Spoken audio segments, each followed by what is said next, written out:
हमारे चाचा जी भी आए हुए हैं। चला कि लगा दस नूरा मंगिया में तोहार हो लगा दस नूरा मंगिया में तोहार हो।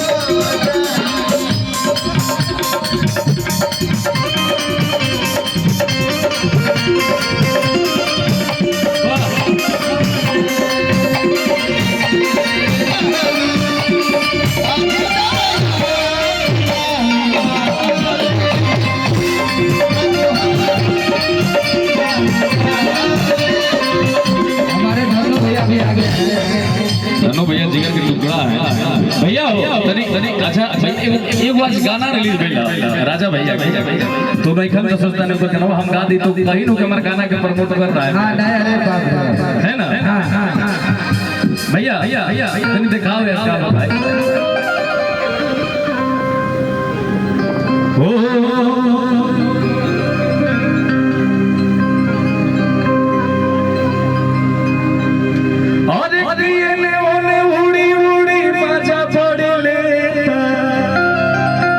क्या कहती यार हमर भाभी कहता कि एने ओने उड़ी उड़ी बाजा पड़ी ले कि सासु तो हर बहुत हई बिगड़ चाचा बेटा ये सासु तो हर बहुत। हां भैया ये गाना आज रिलीज हुआ है राजा भाई का और आप सब लोग ढेर सारा प्यार दीजिए। अंकुश राजा ऑफिशियल से आया हुआ है। इतना बढ़िया कलाकार हमारे समर भैया दिल के धनी आदमी और संस्कार का तो कोई बात ही नहीं है।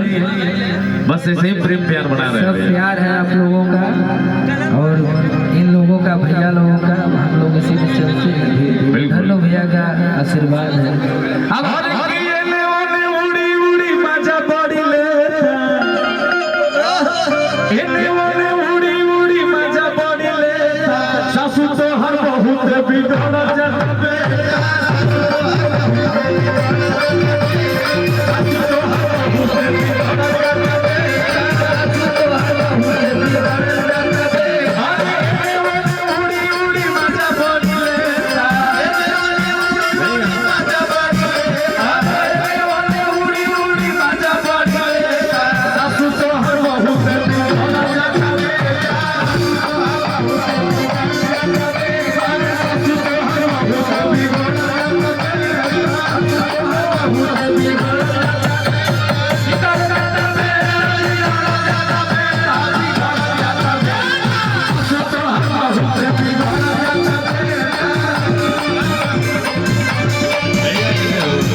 और ये हमारे समर भैया का फ्लेवर है पुराना फ्लेवर है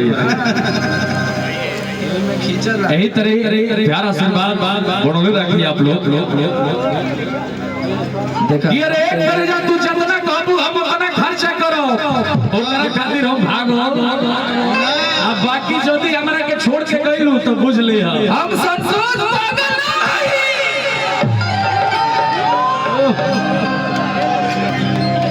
माहौल बना देते हैं गुरु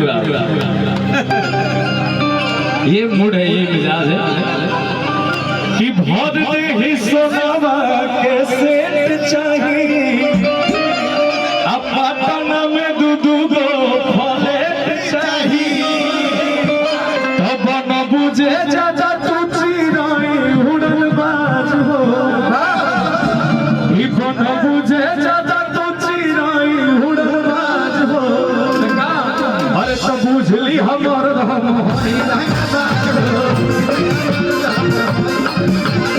बुझली हमर हम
विक्की भैया भी आ चुके हैं। इस मंच के माध्यम से आपका भी स्वागत है।